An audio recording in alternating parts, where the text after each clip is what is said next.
ایران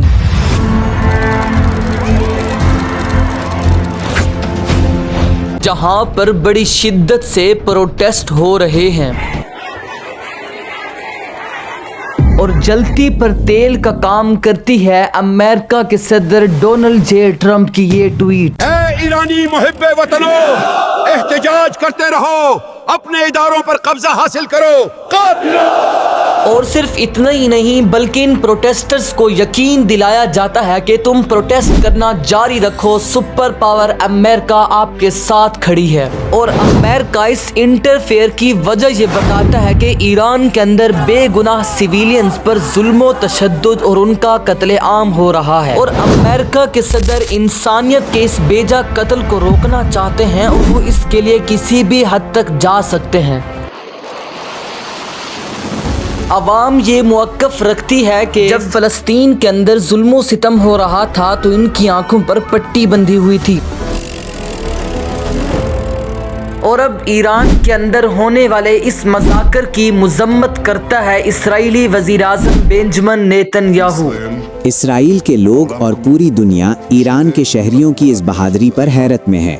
اسرائیل آزادی کی اس جدوجہد کو سپورٹ کرتا ہے اور معصوم شہریوں کے قتل عام کی مذمت کرتا ہے۔ احتجاج مزید شدت اختیار کر گئے۔ ایرانی گورنمنٹ نے حالات پر قابو پانے کے لیے انٹرنیٹ اور کال کی سروس معطل کر دی، اور اس اندھیرے میں ایرانی آرمڈ فورس کے اہلکاروں سمیت کئی ہزار لوگ مارے جاتے ہیں۔ ایرانی حکام نے مظاہروں میں 500 سیکیورٹی اہلکاروں سمیت 5000 افراد کی ہلاکت کی تصدیق کی ہے۔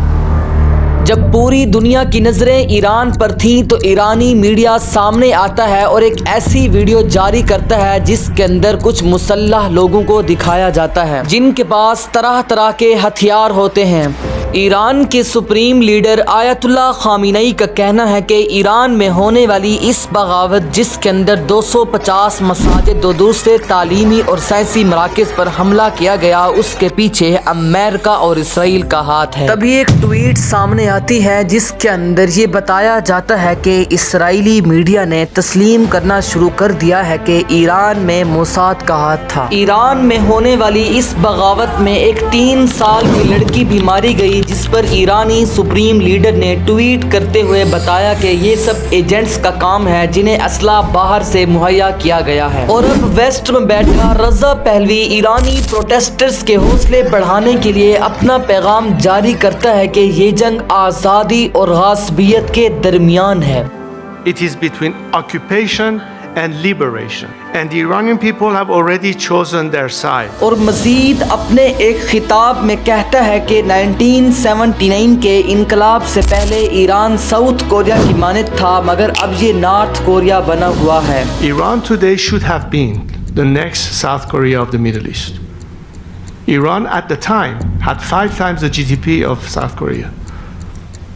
Today we have become North Korea. اور اب ان حالات کے اندر جب ایران فلی پریشرائز تھا تو خامنئی کی حکومت کو گرانے کے لیے اسرائیل اور امریکہ ہر ممکن کوشش کر رہے تھے۔ اسرائیل کا وزیر اعظم یہ بیان دیتا ہے کہ ایران وینزویلا کے ساتھ ملی بھگت میں ہے اور یہ امریکہ کے اندر ٹیررزم کو ایکسپورٹ کر رہے ہیں۔ In cahoots with the Maduro regime, they're exporting terrorism to America. اب یہ وہ وقت تھا جب ایران کو بھی یقین ہو چکا تھا کہ امریکہ اور اسرائیل اس پر حملہ ضرور کریں گے، مگر اس پوائنٹ پر ایران اکیلا نہیں تھا بلکہ پاکستان، الجیریا اور دوسرے کئی ممالک نے ایران کو یہ یقین دہانی کرائی کہ وہ اس کے ساتھ کھڑے ہیں۔ We also wish to express our appreciation to Algeria, Pakistan, China and the Russian Federation for their support in convening this emergency session to address Israel's unlawful act of aggression against the Islamic Republic of Iran. اب دنیا کی نظریں امریکہ اور ایران پر تھیں اور سب کو لگ رہا تھا کہ اب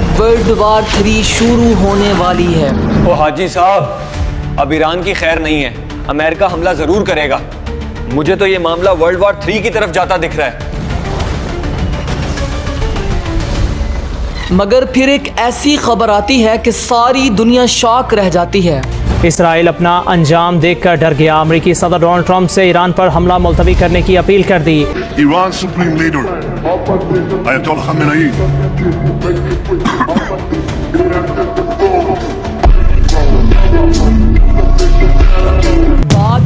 ایک نیوز رپورٹر ڈونلڈ ٹرمپ سے یہ کوشچن کرتی ہے کیا انہیں ایران پر حملہ نہ کرنے کے لیے کسی نے کنونس کیا تھا یا پھر یہ ان کا اپنا فیصلہ تھا؟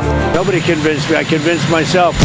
آپ کے خیال میں اب امریکہ اور اسرائیل مل کر ایران پر حملہ کریں گے یا نہیں؟ کمنٹ میں اپنی رائے کا اظہار لازمی کریں۔